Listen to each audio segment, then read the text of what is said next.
Observation, reporting, and documentation are three very important duties for the home care provider. Because you spend more time with the client than other members of the care team, you are more likely to notice daily changes in your client's condition. Observing and reporting these changes provides vital information that the nurse and doctor rely upon to make decisions about the client's care. It is important to develop good observation skills. Use all your senses to observe what is occurring with your client and the home environment. Use your eyes to notice changes in your client's appearance and the condition of the home. Use your ears to listen to what your client tells you about his or her feelings and experience. Use your sense of touch to notice changes in skin temperature, moisture, or dryness. Use your sense of smell to observe smells in the home, such as spoiled food or mold. Changes in the way your client's body smells can be caused by incontinence of urine or stool, poor hygiene, or illness. Your observations should include your client's physical, emotional, and mental condition.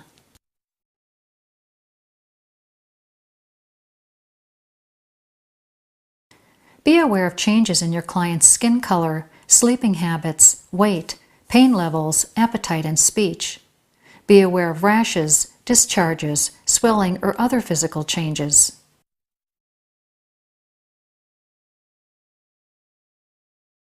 Observe for changes in your client's mood. Depression, anger, anxiety, or despair affect quality of life and may relate to other imbalances. Pain, for example, can make your client feel frustrated, irritable, angry, or depressed.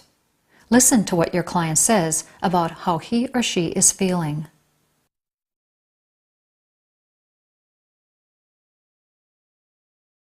Notice changes in your client's mental state, such as disorientation, confusion, memory loss, or an inability to concentrate. Virginia, are you okay? There are two types of observations, objective and subjective. Objective observation is factual or measurable. For example, Mrs. Kanyu's weight is 220 pounds. Subjective observation is based on personal experience, opinion, or what your client or family member tells you. It may or may not be factual. If your client tells you, "I think I've lost weight," that is a subjective comment because it is not based on measurable fact. I think like last night I had some popcorn. It just doesn't satisfy me. I think I've lost some weight. Really? Okay, well, why don't we go in and weigh you real quick? When you weigh Mr. Jones, you find that he has lost 5 pounds since the last time he was weighed 2 weeks ago. Wow, it looks like you did lose some weight. Now you have factual and measurable information to report. Here is another example of the difference between subjective and objective reporting. Mr. Jones, who has a history of allergies, complains of itching on his forearm. He tells you it's probably from a bite. Looking at the 3 red areas, you assume that he is correct, even though neither of you saw it happen. Reporting it as a bite is subjective because it is based on assumption and opinion rather than fact. To report your observation objectively, you would state that there are 3 red raised areas about 1/2 inch in diameter on his left forearm, and the client complains of itching.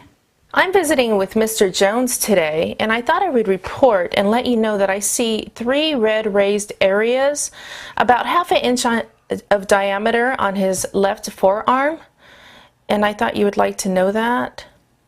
He believes it might have been an insect bite, but I'm not quite sure about that. This is an objective report because it is factual and measurable.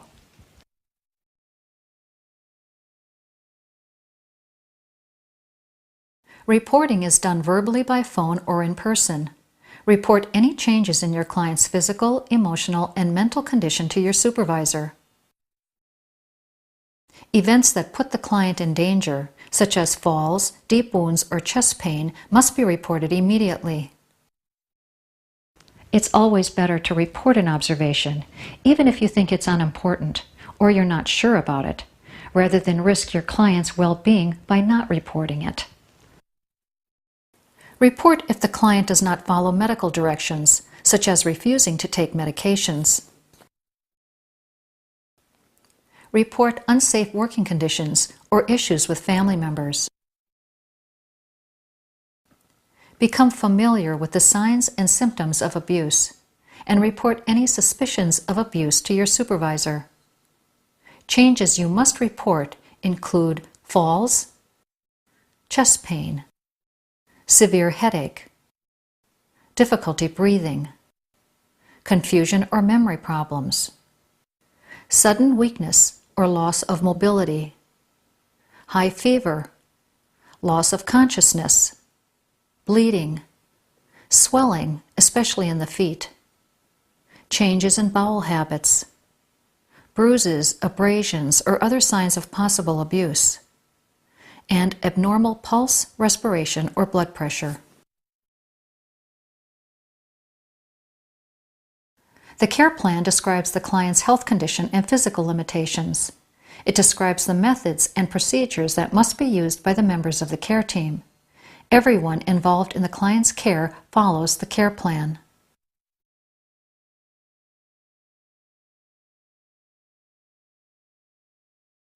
Documentation is a written record of activities you performed and important observations you have made during the client visit.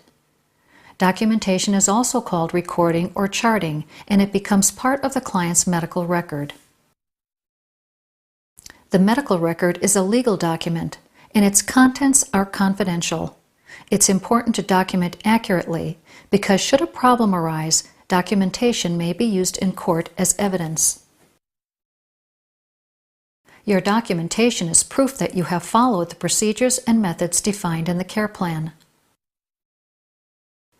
You should also document what you did not do and why. For example, you were instructed to help your patient walk, but he couldn't walk because he felt nauseous. For legal and medical reasons, documentation should be factual, brief, neat, and easy to read and understand. What you document should be medically important and useful information.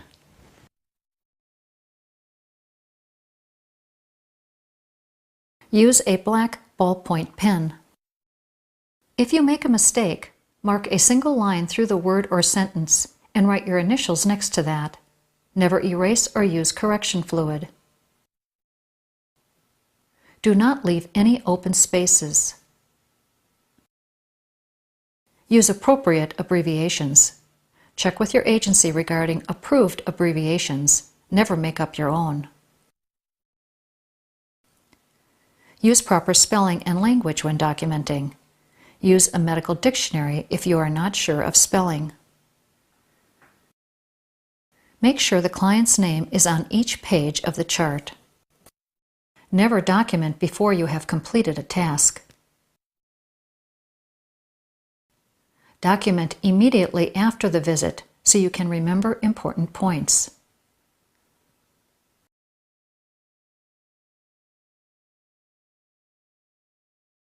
Flow sheets and check-off sheets simplify the documenting process. They are legal documents and are part of the medical record. A check-off sheet follows the care plan. The care provider records the observations and tasks completed for that day. A flow sheet graphically shows progressive changes in the client's health and gives the care team an easy way to see patterns such as weight loss or gain or changes in blood pressure. It will show a week or more of recordings by one or more staff members. To use check-off sheets and flow sheets correctly, read the instructions carefully. Be sure that the sheet is for the correct client. Initial the right procedure on the right day and the right time. Never initial any procedure you did not do. Write your complete signature on each sheet. Usually there is a place to do so at the bottom of the page.